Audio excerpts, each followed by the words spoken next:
Masquera sei muri Zimbabwe. Welcome to our channel Zim Confessions and Deep Secrets. Kana karike kuchanga kako kuya pana ino channel. Please don't forget to subscribe. Kana uchingwa gara wa subscriber.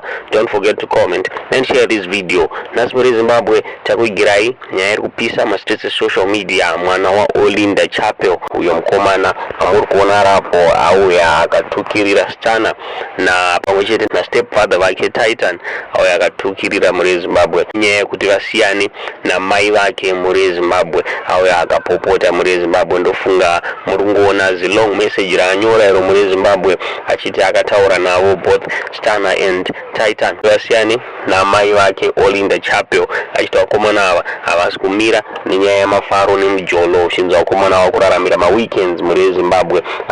Uyezvo asvika akaendera umberi, asvika pakuendera umberi akati musikana waStana uyo atoziya South Africa akamuapproacha achimunyenga muri Zimbabwe.